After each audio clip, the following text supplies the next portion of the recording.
Keluarga yang dikasihi dan yang diberkati oleh Tuhan Yesus Kristus, sebelum kita membaca Alkitab dan merenungkannya untuk hari ini, mari kita berdoa.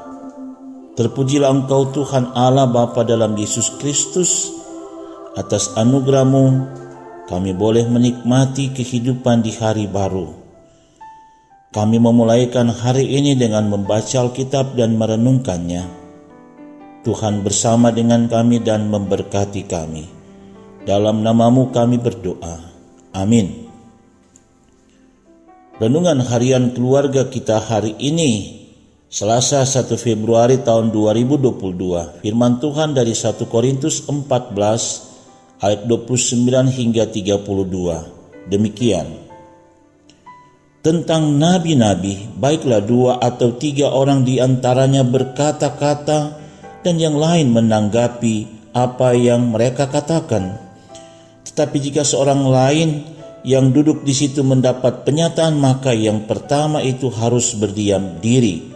Sebab kamu semua boleh bernubuat seorang demi seorang, sehingga kamu semua dapat belajar dan beroleh kekuatan. Karunia nabi takluk kepada nabi-nabi, sebab Allah tidak menghendaki kekacauan, tetapi damai sejahtera. Tema renungan harian keluarga kita hari ini adalah nubuat menguatkan iman jemaat.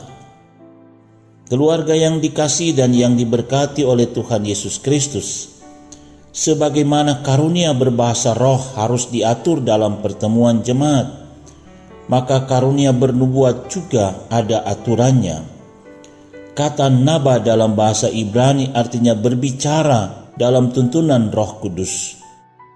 Kata nubuat diturunkan dari kata Ibrani nebua, dalam bahasa Yunani profetia, artinya pernyataan masa depan yang diilhami oleh Roh Kudus.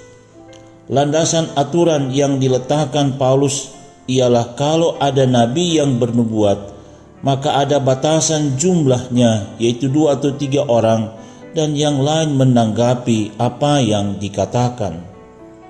Menanggapi berarti mempertimbangkan atau menilai dengan saksama apakah yang disampaikan itu ilham ilahi atau tidak. Sebab mungkin ada nabi-nabi palsu yang hanya berpura-pura mendapat ilham ilahi. Kalau ada nabi yang bernubuat dan ada orang lain yang mendapat penyataan, maka orang pertama yang bernubuat harus berdiam diri.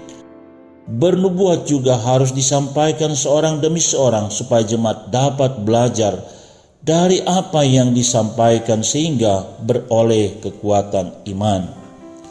Sekarang ini ada orang mengklaim bahwa dirinya mendapat nubuat dari Allah.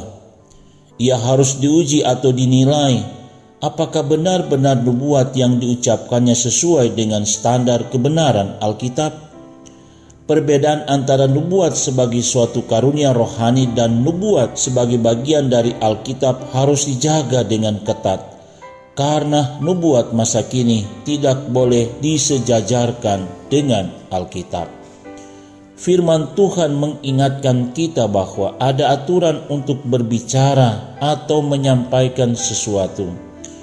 Kita harus menyampaikan suara kenabian atau suara profetis berdasarkan kehendak Tuhan, dan landasan utama penilaian ini adalah firman Allah yang tertulis, karena nubuat bersumber dari firman Tuhan itu akan menguatkan iman. Sebagai keluarga Kristen, mari kita saling menghargai satu dengan yang lain. Kalau orang tua sementara berbicara, maka anak mendengarkan, begitu juga sebaliknya. Juga dalam rapat-rapat, kalau ada yang berbicara maka yang lain mendengarkannya, supaya tidak menimbulkan kebingungan dan kekacauan. Amin. Mari berdoa. Ya Tuhan, berikanlah kami hikmat agar setiap kata yang kami ucapkan membangun dan menguatkan iman bagi orang yang mendengarkannya.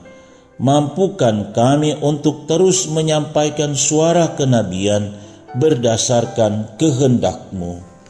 Amin.